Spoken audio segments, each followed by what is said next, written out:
J'invite maintenant le porte-parole du Parti vert et qui est candidat dans la circonscription de Ville-Marie, le sud-ouest Île-des-Sœurs, Daniel Green.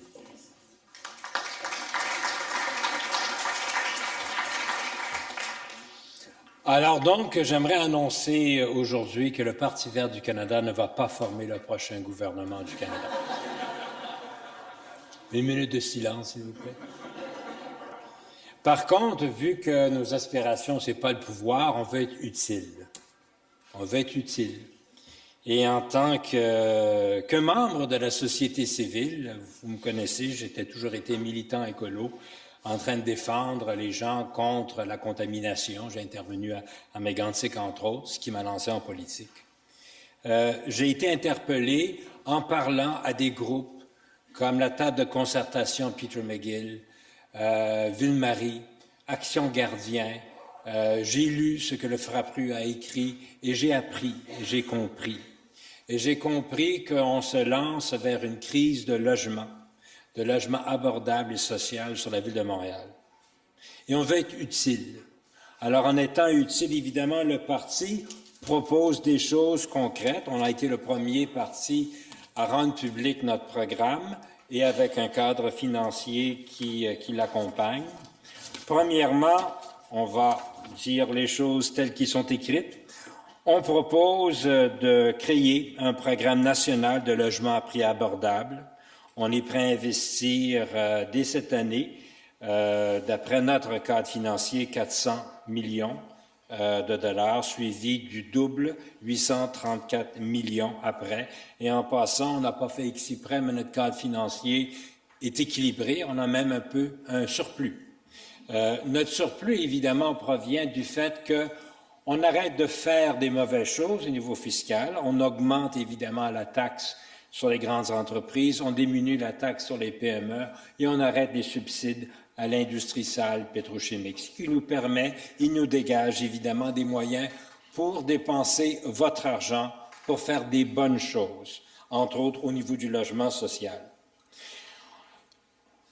Il y a un lien entre le problème d'itinérance et le fédéral a une responsabilité financière au niveau des Premières Nations et des Inuits au Canada. On sait que, entre autres au Québec, ici à Montréal et pas très loin d'ici, il y a un nombre de plus en plus présent d'itinérance inuit.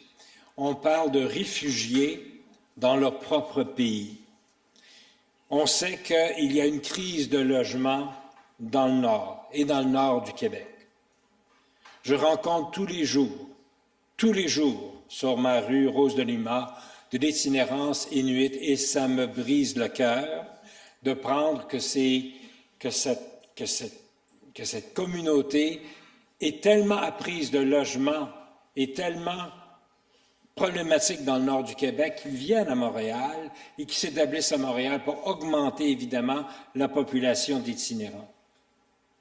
Le Parti vert du Canada propose évidemment un vaste programme à coût de 800 millions de dollars par année pour les prochaines années pour tenter de régler l'offre de logement dans les territoires des Premières Nations et des Inuits au Canada.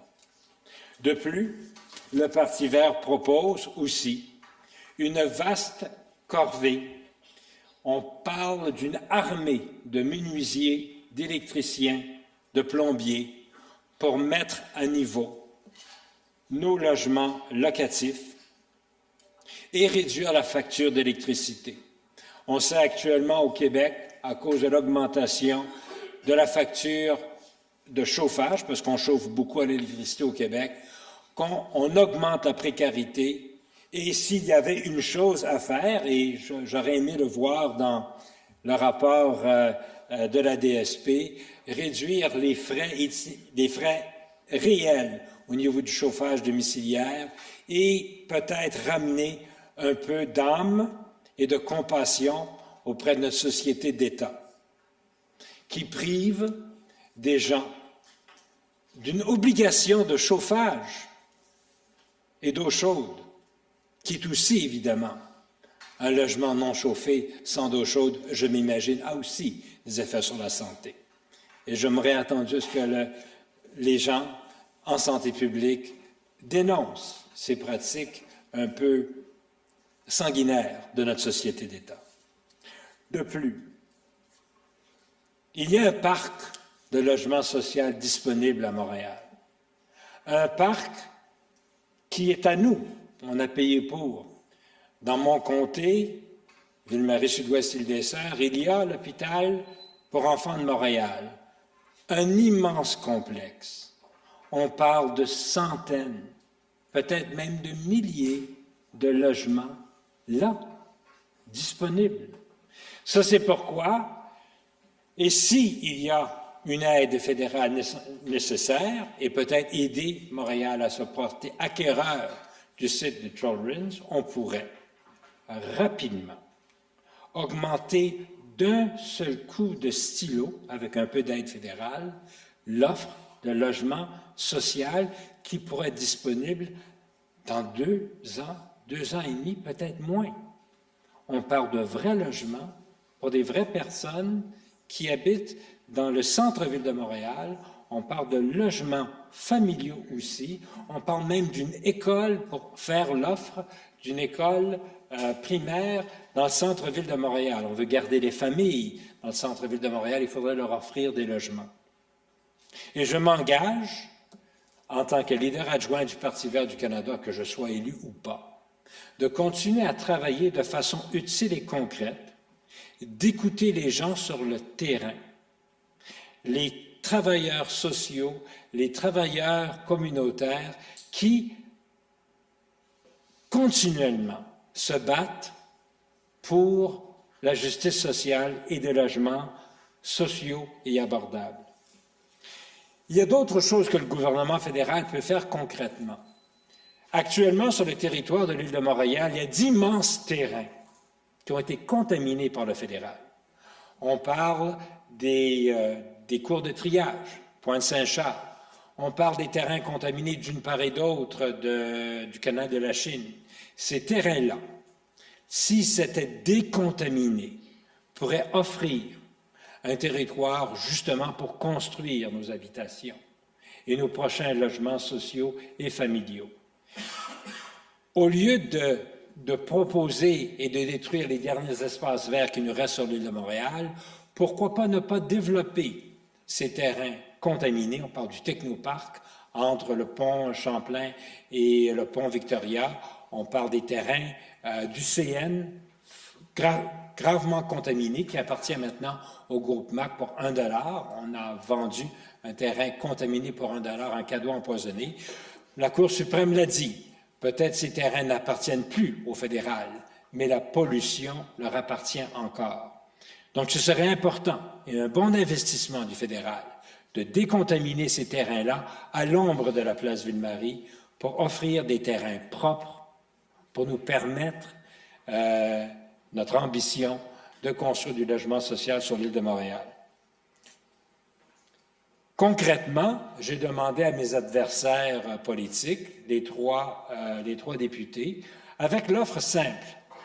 Un de nous 4 va être le député dans Sud-Ouest Ville-Marie-Île-des-Sœurs. On s'engage tout de suite, leur a demandé de signer cet engagement, que si je suis élu député, je m'engage à trouver de l'argent fédéral pour mettre sur la table pour garder l'hôpital pour enfants public. Un engagement ferme. Et entreprendre des négociations avec la Ville de Montréal pour que le complexe du Children's soit cédé pour du logement social. C'est concret, ça peut arriver. Il y a même des plans de vie par des firmes d'architectes qui ont même dessiné le concept. On peut le faire concrètement. Encore une fois, je vais être utile et j'espère que le réseau de la santé et j'espère que la DSP de Montréal pourrait peut-être influencer le vendeur, le gouvernement du Québec, à réduire le coût et peut-être même, on pourrait peut-être le souhaiter, nous transférer gratuitement, une somme symbolique de 1 $, avec un concept de créer une agence de développement du Children's pour faire l'offre du logement social demain. Merci.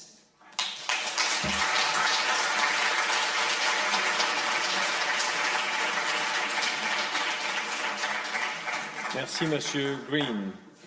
Merci aux 4 représentants et représentantes des partis fédéraux d'être venus exposer votre vision des choses en matière de logement et de logement social pour Montréal et l'ensemble du Canada.